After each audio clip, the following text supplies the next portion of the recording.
In het Nederlands. Extra Journaal. Vers van de pers.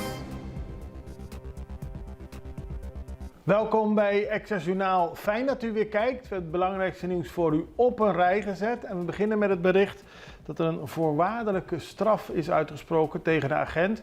Om beter gezegd, de rechter die zich bezighoudt met ambtenarenzaken heeft de straf in hoger beroep bevestigd. De man heeft zich 2 keer onbeschoft gedragen. Hij zit al sinds voorjaar van 2021 thuis na 2 incidenten. En nu is er dus in hoger beroep bevestigd dat de man verkeerd heeft gehandeld. Hij moet die disciplinaire straf uitzitten, dat is geen gevangenisstraf. En daarna kan hij weer aan de slag als politieagent. Hij heeft in 2020 tijdens een bezoek aan de SDKK-gevangenis geweigerd zijn schoenen uit te doen voor een controle. Dat werd hem wel gevraagd. Toen hij daarop werd aangesproken reageerde hij onbeschoft. En een half jaar later zou hij datzelfde hebben gedaan in een gesprek met een wachtcommandant die via een speakerphone met hem sprak. Beide keren zijn dus bewezen, al dus de rechter in ambtenarenzaken. Dan grote investering in windmolenpark. Goed nieuws voor Curaçao, want er is een akkoord getekend. Dat is niet alleen getekend, er is een begin gemaakt van de bouw van een windmolenpark bij Coraal Tabak. 5 grote windturbines en daarmee moet Curaçao in 2013 meer dan 2/3 van haar totale energiebehoefte uit natuurlijke bronnen kunnen halen, waaronder wind. Dat is belangrijk.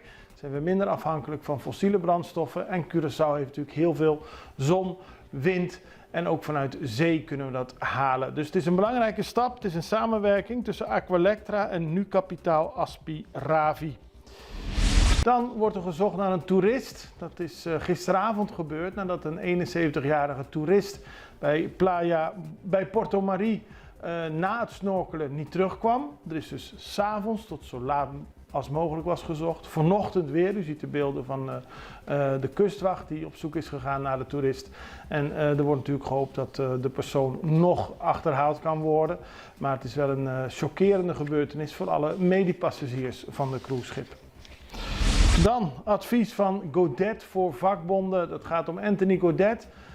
Jarenlang een van de toonaangevende politieke gezichten op Curaçao. Hij is nu adviseur van de partij CEM. En hij laat aan de Extra weten dat de vakbonden die zich hebben opgesteld voor werknemers van de ontvanger. Dat is deze week gebeurd. Ze zeggen van ja, die mensen hebben hun werk neergelegd omdat er sprake is van onhygiënische omstandigheden in het WTC. Schimmel in de kamers, schimmel op het bureau.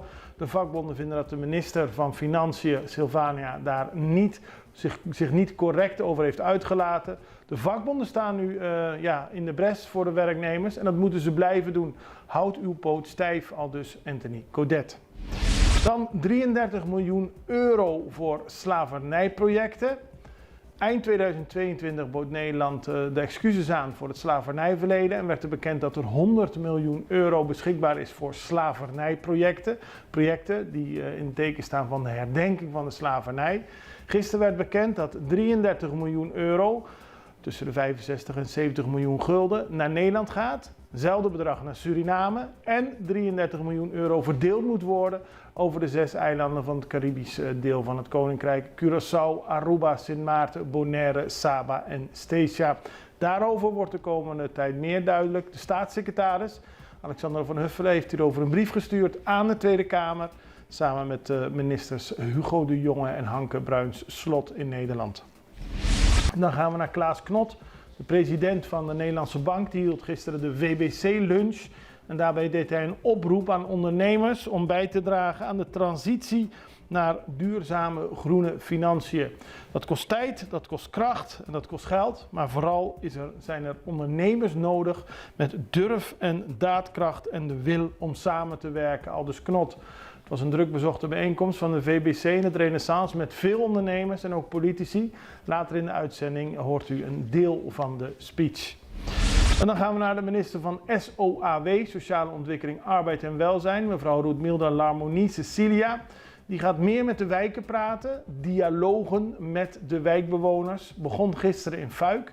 Vanaf volgende week zijn er ook meer mensen van het ministerie aanwezig op het wijkcentrum van Fuik om te horen wat de bewoners willen. Hoe ze meer kunnen samenwerken met de overheid, maar vooral wat de overheid kan betekenen voor de wijkbewoners. Er is begonnen in Fuik en er zal verder worden gegaan naar andere wijken. Even een break en dan zijn we zo bij u terug.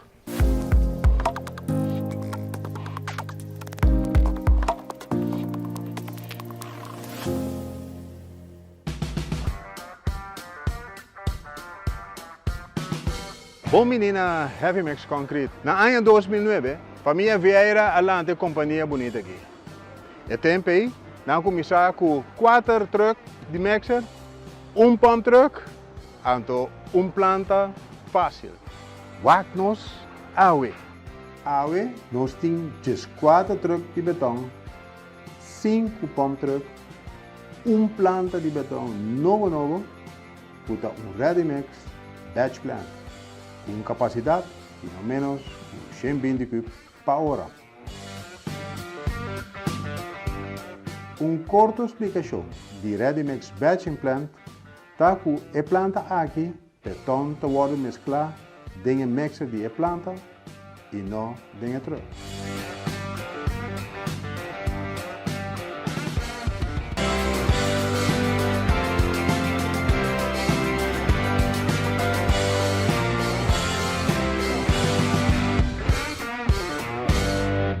We beginnen bij de creatieve sector op Curaçao. Gisteren is er een akkoord ondertekend. De overheid wil de creatieve industrie bevorderen. En daarvoor is er een commissie in het leven geroepen die de samenwerking in de creatieve sector gaat bevorderen. De oprichting van de commissie is een van de acties die voortvloeit uit de nationale exportstrategie van het ministerie van Economische Ontwikkeling. De exportstrategie richt zich op de ontwikkeling van 3 subsectoren, 3 verschillende sectoren dus, met een sterk exportpotentieel, waaronder muziek, video, film, marketing, communicatie en webdesign. En de commissie sluit andere subsectoren van de creatieve industrie niet uit.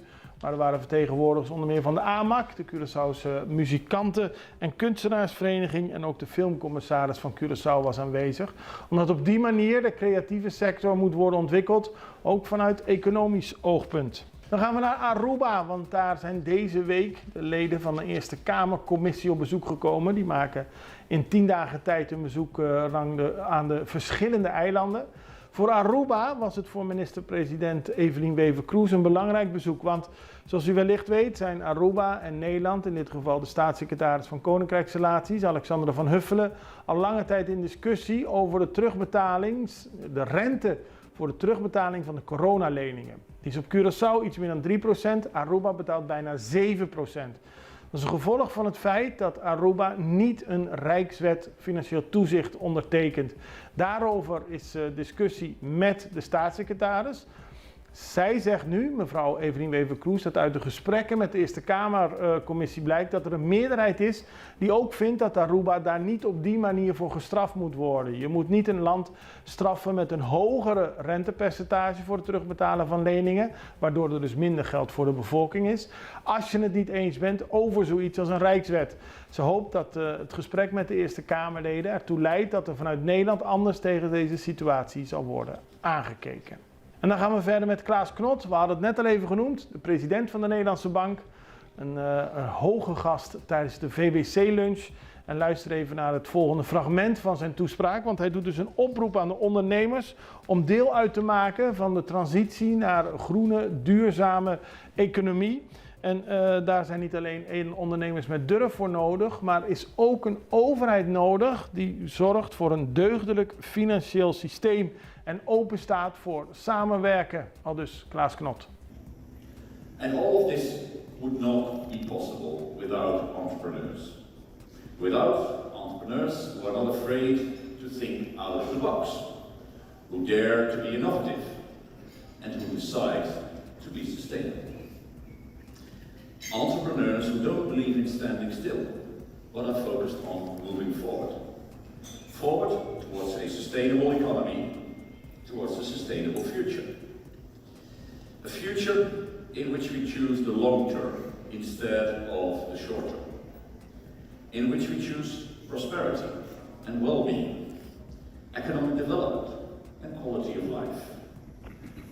But that will not happen without choices and without challenges, opportunities and threats, risks and investments. As your former chairman, Zeno Sivkins, said last year in his speech about the future of business in Curaçao, we stand at a crossroads, end of quote. Well, I can assure you, you're not standing there alone. Working on a sustainable future, on sustainable economic growth, is first and foremost a question of teamwork. The driving force behind that team is, of course, the government.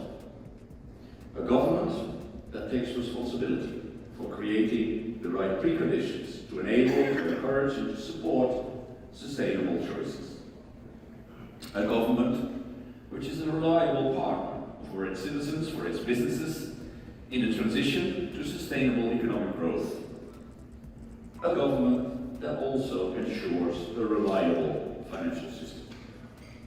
En daarmee zijn we aan het einde gekomen van deze aflevering van Access Journaal. Ik zie u maandag hopelijk weer, dan zijn we er weer met nieuw nieuws. Een fijn weekend, veel plezier en tot ziens. Dag.